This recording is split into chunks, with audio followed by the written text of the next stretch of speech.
Қайырлы күн баршаларыңызға, каналыма қош келдіңіздер. Бүгін өте пайдалы, әрі құнарлы, жеңіл, сіңімді қайнатпа сорпа әзірлейміз. Сорпамыздың құрамындағы қоспалардың барлығын қайнатып жасағандықтан сорпамыз өте пайдалы, әрі дәмді болып шығады. Ең алдымен сорпамызды әзірлеу үшін еттерімізді турап және осылай мен сүйектерімді бөліп қостым. Осылай еттерімізді дайындап алғасын жақсылап жуып алып, қазанымызға еттерімізді, сүйектерімізді салып шығамыз. Осылай еттерімді, сүйектерімді салып шықтық. Енді үстінен мұздай суымызды құямыз. Осылай мұздай суымды құйып алып, қазанымыздың бетін жауып, қайнатуға қойып қоямыз.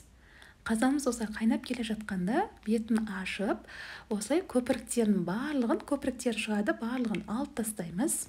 Сорпамызды жылқы етінен әзірледім.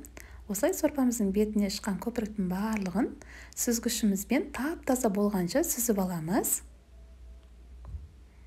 Осылай тап-таза болғанша сүзіп алдым. Енді сүзіп алғасын бүтіндей пиязымызды қосамыз. Қазанымыздың бетін жауып, қайнатуға қойып қоямыз. Осылай қазанымыз жайлап қайнап жатыр.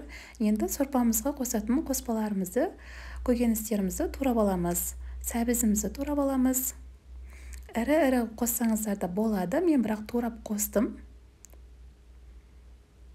Пиязымызды да турап қоссаңыздар болады, бірақ мен бүтіндей қосып, кейіннен алып тастаймын пиязымызды. Осылай сәбізімізді турап алдық. Енді картошкамызды да осылай бөліп турап қосамын. Ортасынан бір бөліп қана қоссаңыздар да болады. Осылай көкөністерімді барлығын турап аламыз. Помидорды да мен біреуін қостым.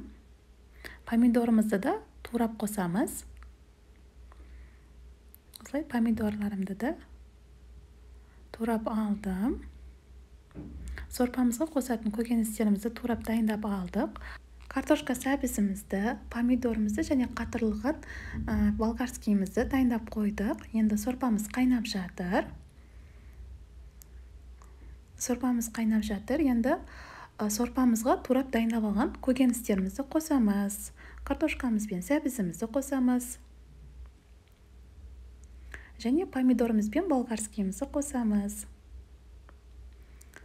Басында мен тұз қоспадым, етім тұздалғандықтан дәміне қарай тұзымызды қосамыз. Осылай сәл араластырып жіберіп, қазанымыздың бетін жауып, қайнатуға қойып қоямыз. Қазанымыз қайнап жатыр.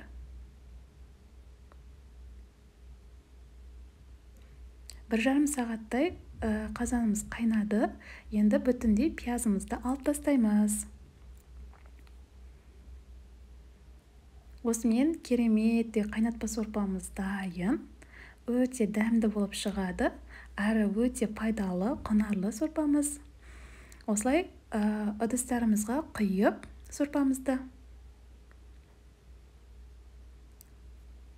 Осылай орта кесемізге ыдыстарымызға құйып сорпамызды дайын болған. Үстінен укропымызды сеуіп, ысына береміз. Осымен керемет қайнатпа сорпамыз дайын. Сіздермен бірге болған Таңжарқын, қош сау болыңыздар.